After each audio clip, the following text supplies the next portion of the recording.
एक समय की बात है, एक जंगल में एक ईगल रहा करता था।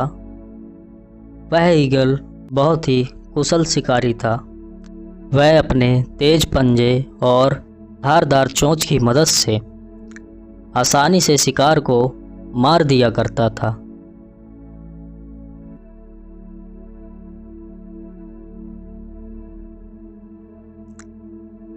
ऐसे ही कुछ साल बीत गए और ईगल अब शिकार नहीं कर पाया करता था। ईगल को शिकार करने में बहुत दिक्कतें आ रही थी।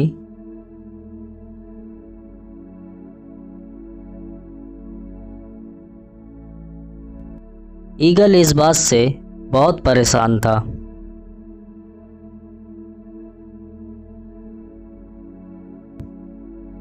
ऐसे ही एक दिन सोचते सोचते ईगल को ख्याल आया कि कुछ साल पहले वह एक उल्लू बाबा से मिला था। उसे लगा कि शायद उल्लू बाबा उसकी मदद कर सकें।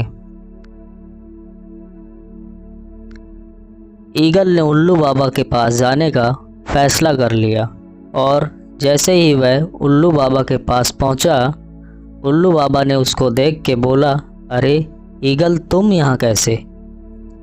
जवाब में ईगल परेशान शब्दों में बोलता है कि उल्लू बाबा, अब क्या बताऊं?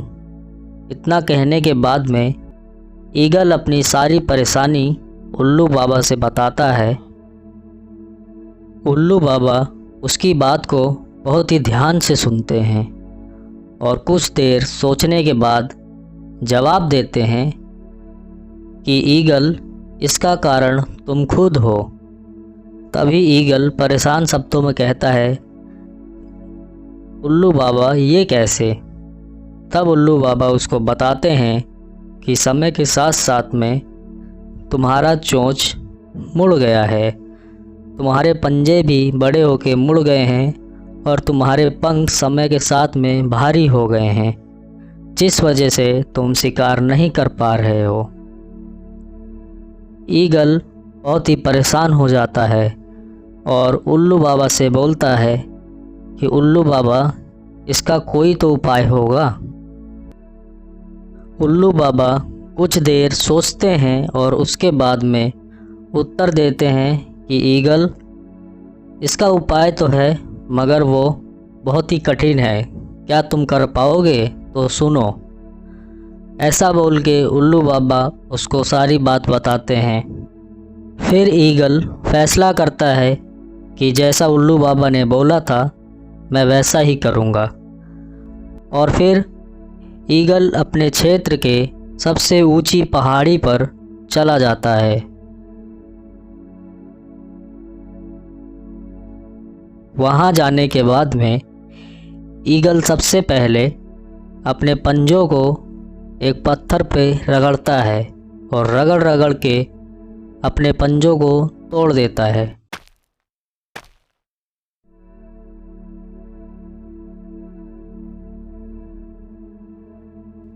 उसके बाद में ईगल अपनी चोंच से अपने ही पंखों को उखाड़ता है। ईगल को बहुत ही असहनीय दर्द होता है, फिर भी वह अपने पंखों को उखाड़ देता है और लहूलुहान हो जाता है।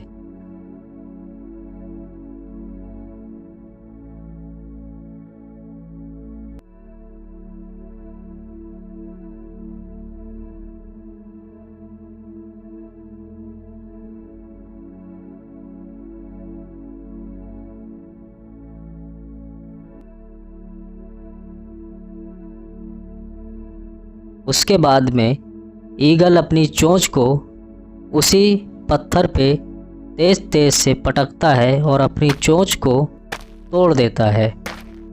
ईगल पूरी तरह से खून में नहा जाता है। उसको बहुत ही ज़्यादा पीड़ा होती है, मगर वह उस पीड़ा को सहन करता है।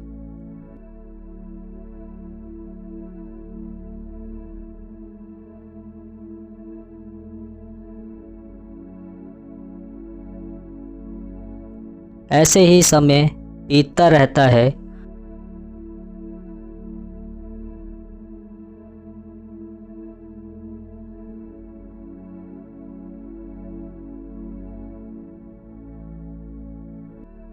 और 6 महीने बाद ईगल के नए पंजे आ जाते हैं, नई चोंच आ जाती है और नए पंख आ जाते हैं और वह ईगल एक नया ईगल बन जाता है, जैसे कि वह अपनी पहले वाले समय में था।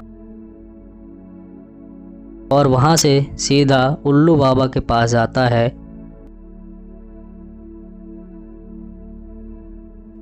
और उनको धन्यवाद बोलता है। तभी उल्लू बाबा कहते हैं, ईगल अब तुम 30 साल और जियोगे।